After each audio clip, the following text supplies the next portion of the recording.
بسم الله الرحمن الرحیم. د هرات ملي ټلویزیون معزز لیدونکو په سلامونه مو هرکلی کوم. نن درې سه شنبه د 1445 هجري سمر مسکال د محرم الحرام د میاشتې 18 نیټه ده چې د 1402 د زمري یا اسد د میاشتې د 20 نیټې سره برابر ده.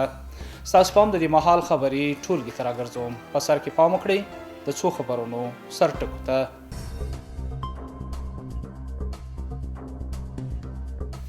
د یوې اسپانیایي څېړونکي سره د اطلاعات او فرهنګ سرپرست لیدنه. په دې لیدنه کې د څېړونکو پر ملاتړ ټینګار وشو.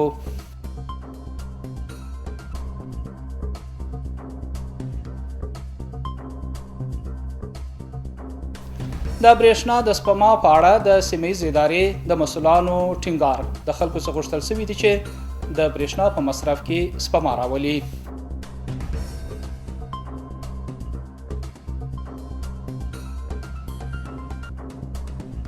او سږ کال د انګورو حاصلاتو کې د 10 سلنې کمی د تیر کال په سړه هوا کې دغه کمی رامنځته شوی دی. او اوس هم پام وکړئ بشپړ خبرونو ته. یوې اسپانیایي څېړونکي میرمنې د اطلاعات او فرهنګ ریاست سرپرست سره لیدنه وکړه. دغه اسپانیایي څېړونکي میرمن آنا په دې لیدنه کې د هرات د تاریخي ودانیو او د هغوی د بیا رغونې په اړه د ظرفیتونو د موجودیت په اړوند خبرې وکړې. وروسته مولوي حمید الله غیاسي په هرات کې د ظرفیتونو د موجودیت په اړه خبرې وکړې او په دې لاره کې د سیمهیزې ادارې د همکارۍ ډاډ ورکړ. په دې ناسته کې د هرات پوهنتون د انجینرۍ پوهنځۍ او د ښکلو هنرونو مسؤلانو هم په دې اړوند خبرې وکړې. په پای کې د محققینو څخه د ملاتړ په اړه هم ډاډ ورکړل شو. د هرات والی ویان د خلکو څخه غوښتي چې د برېښنا په مصرف کې سپما وکړي. د هغه په وینا اوس مهال د ګرمۍ په زیاتېدو سره د برېښنا مصرف ډیر شوی دی او اړوند مسؤلین زیار باسي خلکو ته د اړتیا وړ برېښنا ورسوي. خلک هم په دې موسم کې د برېښنا د شتون د ارزښت په اړه یادونه کوي. پام وکړئ په دې اړه په برابر کړي رپورټ ته. د ګرمۍ په دې موسم کې چې د برېښنا د ډیر مصرف اټکل کیږي، د هرات سیمهیزې اداره د خلکو څخه غواړي چې د برېښنا د مصرف په برخه کې سپما وکړي.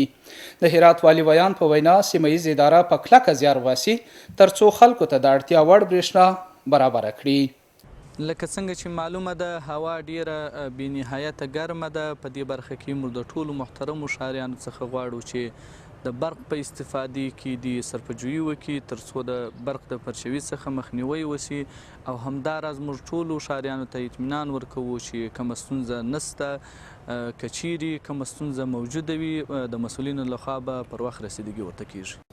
د بل لوري د دې ولایت یو شمېر خلک د برېښنا د شتون د ارزښت په اړه خبره کوي او د کورنۍ څخه غواړي چې د برېښنا په مصرف کې سپما وکړي. با وجود گرمای شدید و همچنین باعث ای که میشه مواد غذایی که داخل یخچال‌ها هست متأسفانه فاسد بشه، خراب بشه و همچنین اطفال، کودکان دچار مریضی گرمازدگی بشن. دا ټولې خبرې په داسې حال کې دي چې د دې نه مخکې هم مسؤلانو تل پر سیمو او کورونو د برېښنا د عادلانه ویش په اړه خبرې کړي. د هرات سوداګرۍ خونې مرستیال او غړو د ګمرک نوي رئیس سره لیدنه وکړه. د یادې خونې مرستیال عبدالله دشتي د خوراکي توکو د ټولنې رئیس او ځینې نورو ملي سوداګرو د هرات د ګمرک نوي رئیس مولوي محمد حامد احمد سره لیدنه وکړه. په دې لیدنه کې د سوداګرو د یو شمېر ستونزو په اړه خبرې وشوې. د ګمرک رئیس ملي سوداګرو ته د سهولتونو برابرولو او د موجوده ستونزو د لرې کولو او داراز د ګمرک د تشکیلاتو د زیاتېدو په اړه خبرې وکړې. مولوي حامد احمد وویل د اسلامي امارت موخه د ګمرکاتو څخه یوازې د عوایدو راټولېدل نه دي بلکې سوداګرو ته د سهولتونو راوستل او د هغوی سره همکاري ده. وروسته د هرات ملي سوداګرو هم سهولتونو برابرېدو او د ستونزو د لرې کېدو څخه خوښي څرګنده کړه او دواړو لورو د داسې ناستو پر دوام ټینګار وکړ. په هرات کې سږ کال د انګورو حاصلاتو کچه 10 سلنه راکښته شوې ده. په نظر کې د راتلونکې اونۍ کې په هرات کې د انګورو جشنواره جوړه شي، خو مسؤلان وایي سږ کال د انګورو حاصلات 10 سلنه راکښته شوي دي. د هرات د کرنې ریاست د کرنیزو چارو امیر بشیر احمد احمدي وایي په تیر ژمي کې د بېحده سړې هوا له امله او بیا د اوبو کمی د ډیرو میوو او غلو دانو حاصلات تر 80 سلنې راکښته شوي دي.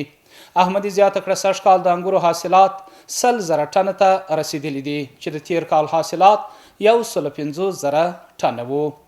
د کرنیزو چارو امیر زیاتوي د ممیزو د جوړولو د کارخونو شمیر ډیر شوی دی او وايي اوس مهال 1350 ممیز خونې فعال دي چې ممیز یا کشمش تولیدوي. هرات د انګورو حاصلات په برخه کې ځانګړی نوم لري چې د 48 ډول انګورو په درلودلو سره 12,000 هکتار ځمکه د انګورو په تاکانو پوښل شوې ده.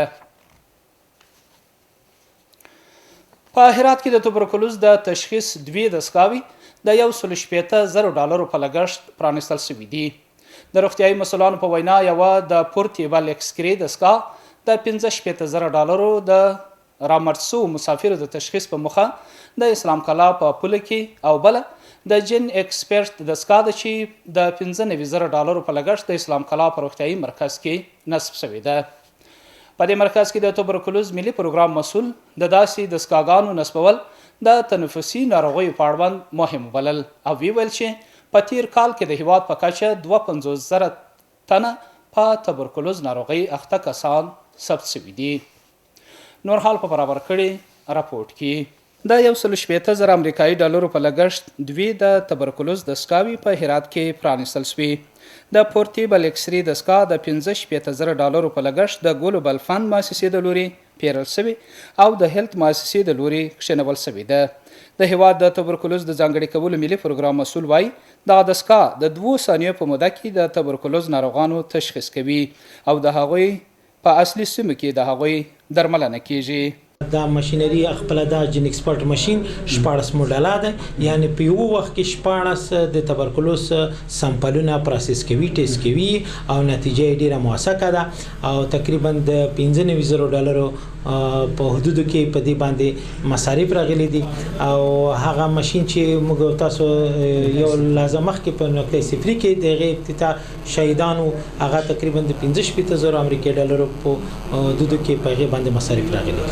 مرز باندې چې دلته د مسافرو په بيخي زیات شمار تعداد باندې خلک تګ او راتګ نو طبعا د دوه سره دغه مریضي ورسره ملګری وي نو دا یو کار یو غټ یو د امارات یا د نورو د ادارو د خاط شوی دا یو غټ همکاري دغه ولسو د خلکو لپاره شوی دا یو غټ کار دی چې موږ زنه پی ام زه څنګه الفاظو کې وستایم چې دا څومره کار شوی دی. د دې سره سم یو بل دستګاه د $95,000 په لګښت اسلام کلا کلینیک لپاره رانیول شوی او کښینول شوی ده. روغتیايي مسؤلان وایي د دې دستګاو څخه په ګټې اخیستنې سره د توبرکلوز د تشخیص په برخه کې سهولتونه رامنځته شوي دي. در بهترین نقطه‌ای که در ولسوالی‌ها در اونجا مراکزی که ما داریم در اونجا تداوی رایگان صورت میگیره در نزد از این مریضا. اگر مریضی که در اینجا تشخیص بشه توبرکلوز همکارای ما که در بخش هستن تحقیق میکنن و بعداً میرن به ولسوالی‌های خود تا اونجا اونا تحقیق میشه و اسناد از اینا به اون مرکز روان میشه و از طریق از اون مرکز اینا تداوی میشه. اکثریت های الان مراکز صحی ما که مجهز به لابراتوار هستند خصوصا شفاخانه های ولسوالی خود شفاخانه و مراکز صحی اساسی عموما مجهز به دستگاه جن اکسپرت هست و ما میتونیم که توبرکلوز بسیار به خوبی تشخیص کنیم و انشالله تداوی استاندارد هم شروع کنیم که نتیجه از او بسیار خوب می باشه و یعنی به مقایسه کشورهای پیشرفته و مدرن ما قدم‌های برای نزدیک شدن به تداوی استاندارد بین المللی برداشتیم. د بل لوري په هرات کې د توبرکلوز برخې مسؤلان وایي په تیر کال کې په هرات کې د توبرکلوز 2800 تنه ناروغان ثبت شوي او تر درملنې لاندې نیول شوي دي. ما سالانه در هرات در حدود 2800 تا 3000 واقعه توبرکلوز سالانه ثبت میشه. تشخیص و تداوی از او در 52 مرکز صحی در ولایت هرات به صورت همیشگی صورت میگیره. افغانای ما که در ایران وقتی که دستگیر میشوه یا خودشان میخواه وارد افغانستان شوه یا مجبور و مکلف است که در اردوگاه خود تسلیم کنه. در یک اردوگاه تقریبا 200 نفر 300 نفر یا 500 نفر زندگی میکنه. طبعا دیگه یک تعدادشان با امراض گوناگون مبتلا می باشد که کرونا است یا تبرکلوز است، یکی با دیگر دوج زودتر میتونه سرایت بکنه. دا په داسې حال کې ده چې د مسؤلانو په وینا په پلان کې لري داسې نورې دستګاګانې هم د هیواد په پولو کې نصب او په کار واچوي. او وروستی خبر دا چې د هرات د اسلامي امارت مجاهد ځواکونو د لوري 6 تنه د نشهیي توکو د پلور په تور نیول شوي دي. د هرات امنیه قومندانۍ د نشهیي توکو په وړاندې د مبارزې مدیریت د څو کشفي عملیاتو په ترڅ کې 6 تنه د نشهیي توکو د پلور په تور نیولي دي. د دې کسانو څخه یوه اندازه نشهیي توکي نیول شوي او هغوی تر څار لاندې دي. یادو کسانو ته نسبتي دوسیې بشپړې او عدلي او قضایي ارګانونو ته سپارل شوي دي. او اوس هم پام وکړئ د سبا ورځې د هوا حالاتو ته. ګرانو دوستانو د ما سلامونه ومنئ، شپه مو په خیر. اوس هم پاملرنه وکئ د سبا ورځې د هوا حالاتو ته. چهارشنبه هرات شهر لمر 11 درجه 22 تیتای 22، غوریان لمر 11 درجه 18 تیتای 24، کراخ لمر 11 درجه 12 تیتای 40 او پشتون زرغون لمر 11 درجه 20 تیتای 22. او اوس هم په پای کې یو ځل بیا د څو خبرونو سرټکي.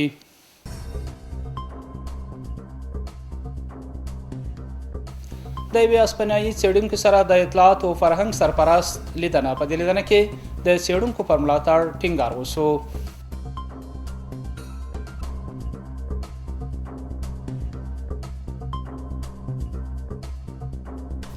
د برېښنا د سپما په اړه د سیمهییزې ادارې د مسؤلانو ټینګار. د خلکو څخه غوښتل شوي دي چې د برېښنا په مصرف کې سپما راولي.